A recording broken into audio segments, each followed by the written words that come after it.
Hello दोस्तों, नमस्कार। कैसे हैं आप? तो स्वागत है आपका फिर से एक बार आपके अपने YouTube चैनल डिजिफ्लाई में। तो आज हम बात करेंगे पर्यावरण संरक्षण से संबंधित विभिन्न राष्ट्रीय एवं अंतर्राष्ट्रीय संगठन एवं सम्मेलनों से संबंधित महत्वपूर्ण प्रश्नों के बारे में, जो कि विगत परीक्षाओं में पूछे गए हैं। तो चलिए दोस्तों, बिना वक्त गवाए वीडियो को शुरू करते हैं।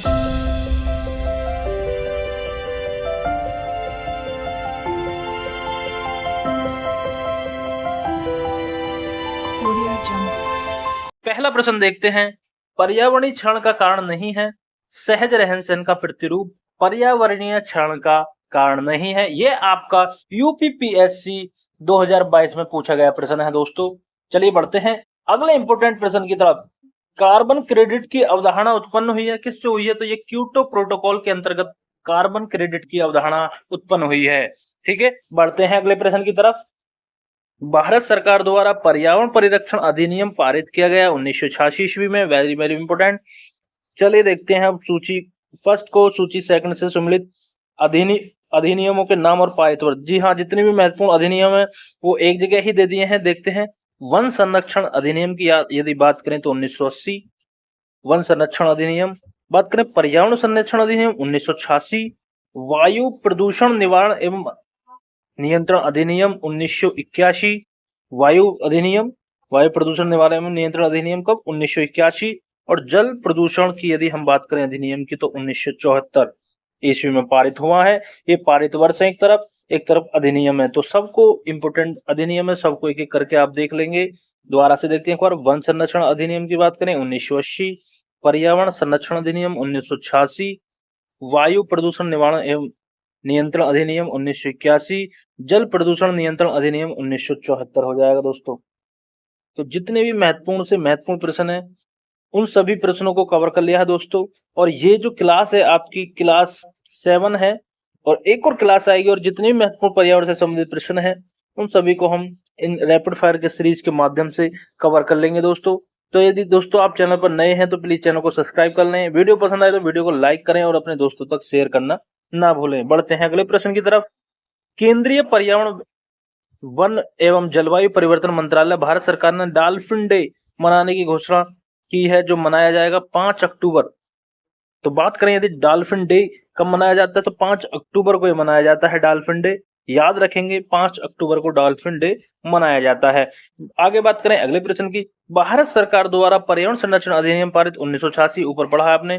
रियो शिखर सम्मेलन 1992 का एजेंडा 21 संबंधित है किससे? सतत विकास से संबंधित है।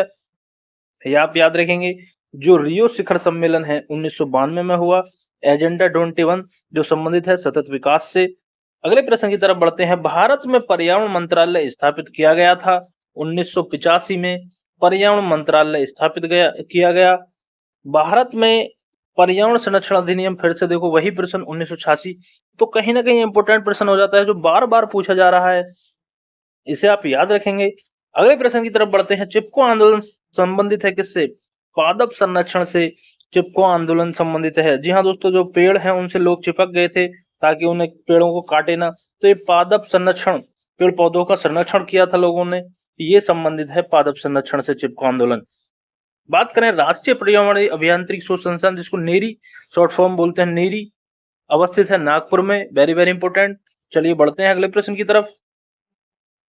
प्राकृतिक संसाधनों के उपयोग के संदर्भ में अंतर पीढ़ीगत संवेदनशीलता की घटना स्थायी विकास कहलाती है। क्या कहलाती है? स्थायी विकास। आगे बात करें Indian institute of ecology and environment अवस्थित है कहाँ? Indian institute of ecology and environment आपका नई दिल्ली में स्थित है। भारतीय वनस्पति शोध संस्थान आपका लखनऊ में है। भारत का वन्य जीव संस्थान आपका देहरादून में अवस्थित है।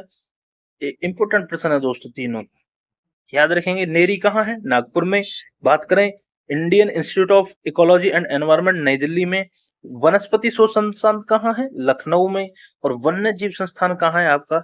देहरादून में। उत्तर प्रदेश में वन महोत्सव का सप्ताह जो मनाया जाता है वो 1 जुलाई से 7 जुलाई मनाया जाता है। 1 जुलाई से लेकर 7 जुलाई वन महोत्सव सप्ताह मनाया जाता है, 1 जुलाई से 7 जुलाई के बीच। ये भी आप याद रखेंगे।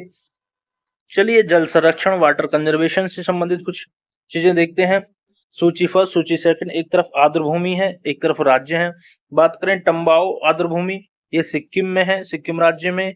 कोराडी की बात करें, कोराडी महाराष्ट्र में है। असुपा उड़ीसा में। यारलटपु ये मणिपुर में है, यारलटपट, ठीक है।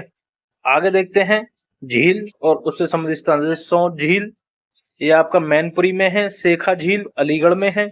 बखीरा झील संत कबीर नगर उत्तर प्रदेश। सरसई झील इटावा, तो ये आप याद रखेंगे, सौंध झील मैनपुरी, सेखा झील अलीगढ़, बखीरा झील संत कबीर नगर, सरसई झील इटावा। बढ़ते हैं अगले प्रश्न की तरफ। पराबैंगनी विकिरण को अवशोषित करने वाली ओजोन परत वायुमंडल स्तर में कहाँ है? ओजोन परत तो समताप मंडल में है। ये ओजोन परत आपकी समताप मंडल में है, जो पराबैंगनी विकिरण को अवशोषित कर लेती है, ठीक है। अगले प्रश्न की तरफ बढ़ते हैं। के अबुल लामजाओ राष्ट्रीय उद्यान झील में अवस्थित है, तो लोकटक झील है। लोकटक झील उसमें के अबुल लामजाओ राष्ट्रीय उद्यान है, जो कि लोकटक झील में अवस्थित है, याद रखेंगे। बढ़ते हैं अगले प्रश्न की तरफ। स्वच्छ समुद्र जल में सूर्य की किरणें अधिकतम जा सकती हैं, तो 200 मीटर की गहराई तक जा सकती हैं।